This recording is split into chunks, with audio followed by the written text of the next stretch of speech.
నమస్తే, welcome to BRK. నేను మీ జాహ్నవి. ఈరోజు మనతో ఉన్నారు శ్రీపాద శ్రీ వల్లభ దత్తపీఠం వ్యవస్థాపకురాలు, దత్త ఉపాసకురాలు శ్రీమతి లతా బోట్ల గారు. నమస్తే అమ్మా. నమస్తే అమ్మా వెల్కమ్ టు జాహ్నవి. బీఆర్కే అమ్మా. Thank you Jahnavi. Thank you so much.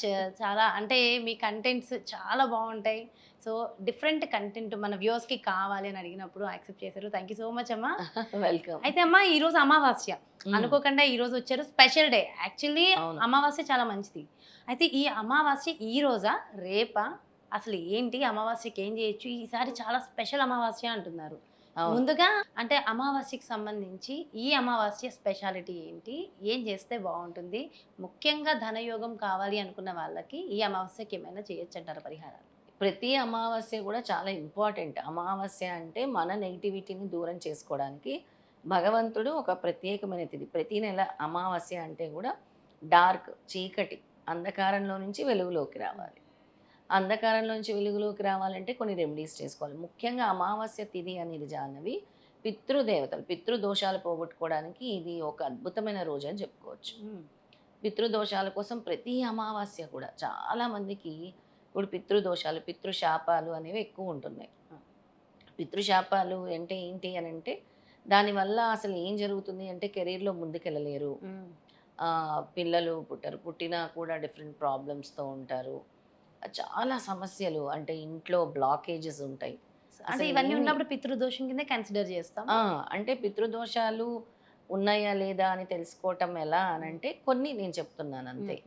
ఇప్పుడు వాళ్ళకి పితృదోషమా, సర్పదోషమా, స్త్రీ శాపమా, ఇన్ని రకాలు ఉంటాయి. బ్రహ్మహత్యా పాతకమా.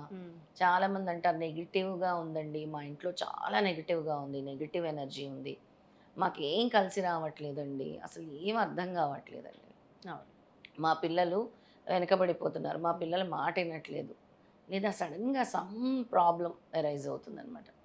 వీటన్నిటికీ అమావాస్య తిథి అనేది బాగా ఉపయోగించుకోవాలి. నరదృష్టి, నరఘోష కూడా నరదృష్టికి, నరఘోషకి ఎవరికైతే ఎక్కువ అంటాం మనము, ఇప్పుడు 100 మంది పొగిడితే అది బ్లెస్సింగ్ అవుతుంది, ఒక్కరు ఏడ్చినా కూడా అది దృష్టి అవుద్ది. ఒక్క ఈవిల్ ఐ, ఒక్క బ్యాడ్ ఈవిల్ ఐ కూడా నరదృష్టికి నాపరాయి పగులుతుంది అంటారు. అది నిజమే కదా. అంత అంత నెగటివ్గా ఉంటుందన్నమాట. అయితే మీరు ఈ ధనయోగంకి కూడా అడిగారు, అన్నీ కూడా చెప్తాను. ముందుగా అమావాస్య ఇవాళ సాయంత్రం 7 గంటల నుంచి రేపు సాయంత్రం 4 వరకు ఉందన్నమాట అమావాస్య. ఈ అమావాస్య ప్రత్యేకత ఏంటి అని అడిగారు. ఇందులో 3 యోగాలు కూడా వచ్చాయి ఈ అమావాస్యలో. పాజిటివ్గా మనం తీసుకుంటే గురు ఆదిత్య యోగం వచ్చింది, వెసి యోగం వచ్చింది, వృద్ధి యోగం వచ్చింది. ఈ 3 యోగాలు కూడా కలిసి వచ్చాయి.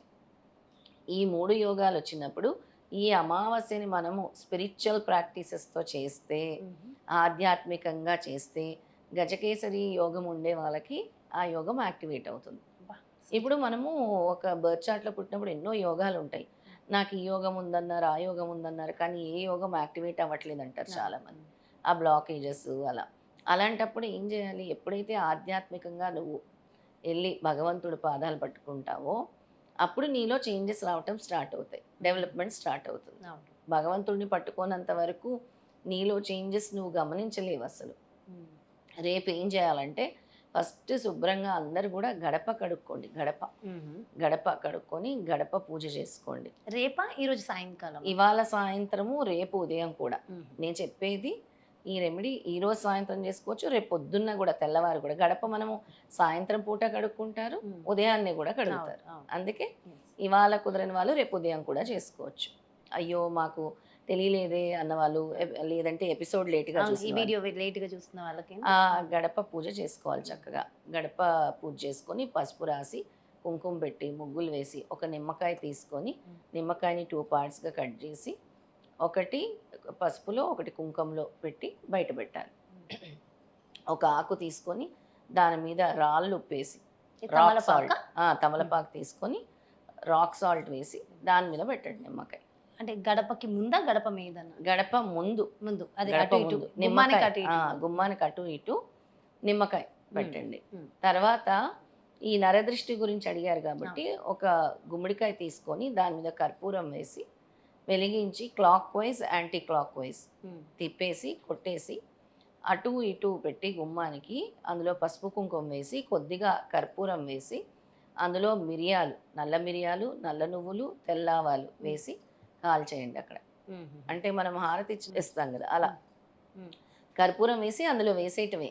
కొన్ని మిరియాలు, కొన్ని నల్ల నువ్వులు, కొన్ని తెల్లవాలు వేసేయండి. ఇట్లాంటివి ఎవరన్నా చూస్తే అంటే అడగచ్చో లేదో కొంతమంది మ్మ్. అంటే అపార్థాలు చేసుకుని క్షుద్ర పూజలు చేస్తున్నారా అని కూడా అడుగుతారు. సో చేయడానికి అంటే చుట్టుపక్కల వాళ్ళు చూస్తే ఏమైనా అనుకుంటారేమో అని కూడా కాస్త ఇబ్బంది పడుతూ ఉంటారమ్మా మరి. ఇది క్షుద్ర పూజ అవ్వదు. ఇప్పుడు మనం మా ఇంట్లో కూడా నేను లవంగ ధూపం వేసుకుంటాను. లవంగ ధూపం వేసుకోవచ్చు ఇంట్లో. Positive energy, positive positive aura energy, వస్తుంది. పాజిటివ్ ఆరా వస్తుంది. దాన్ని లవంగ ధూపం అంటాం మనం. కర్పూరంలో వేసి వెలిగించుకుంటాం. ఇది అందుకే రాత్రైనా తెల్లవారైనా చేసుకునే ప్రక్రియ ఇది. అందరూ చూడకుండానే చేయాలి మీరు వాస్తవానికి. ఇది ప్రతి ఒక్కరు ఇప్పుడు చాలా మందికి శని పీరియడ్ నడుస్తూ ఉంటుంది. అవును. శని పీరియడ్ కూడా నడుస్తూ ఉంటుంది. దానివల్ల వాళ్ళకి ఈ శని నుంచి కూడా కొంత ఉపశమనం పొందుతుంది. ఇదేమో నరదృష్టి కోసం నేను చెప్పిన రెమెడీ. ఇప్పుడు ఈ పితృ తర్పణాలు వదులుకోవాలి. పితృ తర్పణాలు అంటే ఎలాగా అని అంటే మేము చేయొచ్చా చేయకూడదా, ఆడవాళ్ళు చేయొచ్చా మగవాళ్ళు చేయొచ్చా, ఇన్ని క్వశ్చన్స్ ఉంటాయి. ఎవరైనా సరే మీ ఇంట్లో మగవాళ్ళు రేపు ఉదయాన్నే మీరు పిండ తర్పణాలు కాకుండా పితృతర్పణం అంటారు దీన్ని. ఎలా వదలాలంటే ఒక రాగి దాంట్లో తీసుకొని, రాగి చెంబో రాగి గిన్నె తీసుకొని పసుపు కుంకుమ అక్షింతలు వేసుకొని నల్ల నువ్వులు చేతిలో తీసుకొని దార వదిలేసేయండి. సూర్యుడికి చూసి వదిలేసేయండి. ఆడవాళ్ళైనా మగవాళ్ళైనా ఎవరైనా చేయొచ్చు. మగవాళ్ళే చేయాలి. మగవాళ్ళు చేయాలి. ఇంట్లో ఎవరైతే మెయిన్గా ఉంటారో వాళ్ళ ఇంట్లో పెద్దవాళ్ళని తలుచుకొని, అటు వాళ్ళ అమ్మ నాన్నని అత్తమామల్ని ఎవరైతే గతించిపోయారో, ఎవరైతే యాన్సెస్టర్స్ ఉంటారో వాళ్ళందరి పేర్లు, తాతలు ముత్తాతలు అందరినీ స్మరించుకొని ఈ విధంగా తర్పణం వదలొచ్చు. అలా 3 సార్లు వదలాలి సూర్యుడిని చూస్తూ.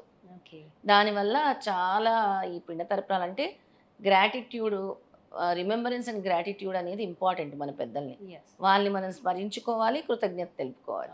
పిండ తర్పణానికి అర్థం అది అంటారు. మెయిన్ ఏంటంటే మనము వాళ్ళని తలుచుకుంటున్నామా లేదా, అండ్ మనం పెట్టేది ఏదైనా అమావాస్య రోజు ఏ పదార్థం పెట్టినా వాళ్ళకి అందుతుంది అది.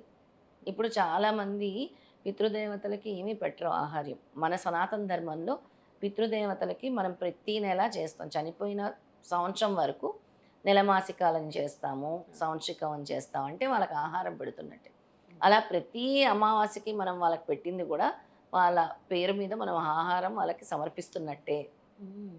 అందుకనే ఏం చెప్తానంటే నేను ఎవరికైనా సరే అమావాస్య రోజు చారిటీస్ చేయండి మీ పెద్దల పేరు మీద. వాళ్ళకి తృప్తి చెందుతారు. చిన్న చిన్న చారిటీస్, పెద్ద చారిటీస్ కాదు.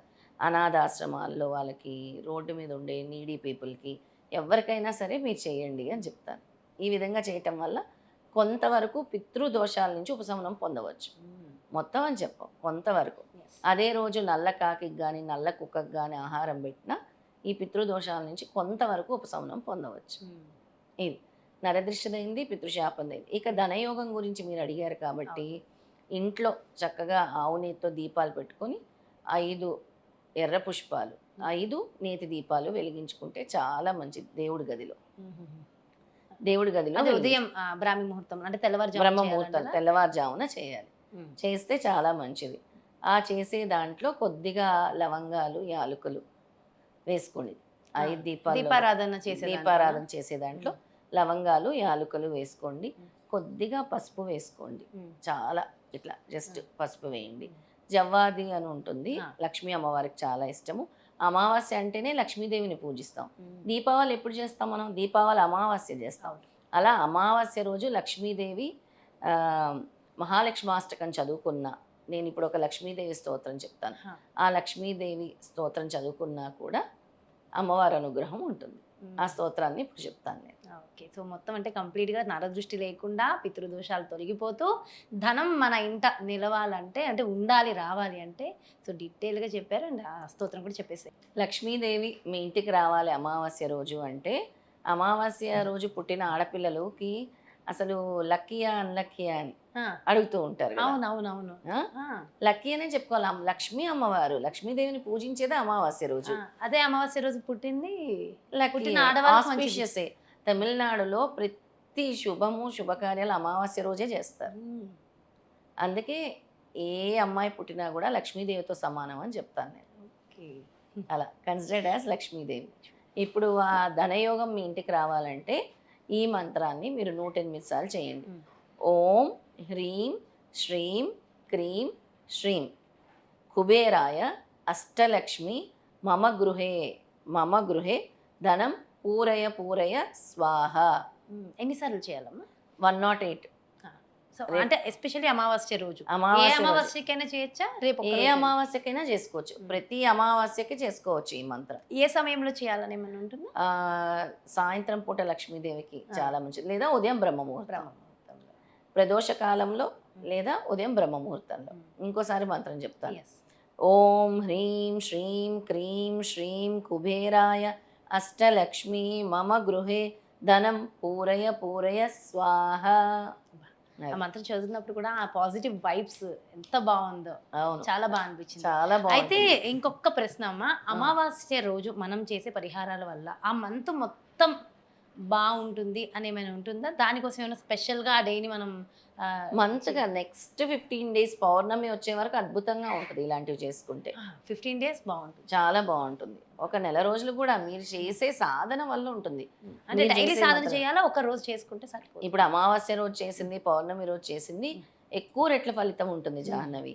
మనం మామూలు చేసే రోజులకి, అమావాస్య పౌర్ణమి తిథులు గ్రహణ సమయాల్లో చేసే మంత్ర జపానికి వేరెట్ల ఫలితం ఉంటుంది, ఎక్కువ ఎనర్జీస్ ఉంటుంది అనమాట. అయితే ఈ మంత్రం చేస్తూ కొద్దిగా తేనె నైవేద్యంగా పెడితే సరిపోతుంది. దాని తర్వాత ప్రసాదంగా స్వీకరించవచ్చు. ఓకే, చాలా అద్భుతమైన పరిహారాలు చెప్పారమ్మా. Thank you so much. నమస్తే. ఎస్, చూసారు కదండి, మరి ఇది అమావాస్యకి సంబంధించిన అద్భుతమైన ఇన్ఫర్మేషన్, ఎంతో చక్కటి పరిహారాలు. ఈ పరిహారాలు ప్రతి ఒక్కళ్ళు చేసుకుంటే మన జీవితంలో కొత్త కొత్త మార్పులు, కొత్త కొత్త వెలుగులు ఖచ్చితంగా వస్తాయి. ఆ పరిహారాలు వింటున్నప్పుడే మనకు అర్థమైపోతుంది కదా. సో డెఫినెట్గా అందరి జీవితాల్లో అమావాస్య చీకటి తొలగి అద్భుతమైన వెలుగులు రావాలంటే ఈ అద్భుతమైన పరిహారం మనందరి కోసం. సో ఖచ్చితంగా ఫాలో అవ్వండి. మరి అలాగే చాలామంది అనుకుంటారు, ఇంత మంచి ఇన్ఫర్మేషన్ ఇచ్చిన తర్వాత మరి ఒక్కసారి లతా బోట్ల గారిని కలవాలి, లేదంటే ఆవిడ నిర్మించినటువంటి ఆలయాన్ని దర్శించాలని ఎవరు అనుకున్నా మరి క్రింద డీటెయిల్గా దానికి సంబంధించిన వివరాలు కూడా ఇస్తున్నాం. ఫాలో అవ్వండి. మరో ప్రత్యేకమైన కార్యక్రమంతో మళ్ళీ మీ ముందుకు చేస్తాను. నమస్కారం.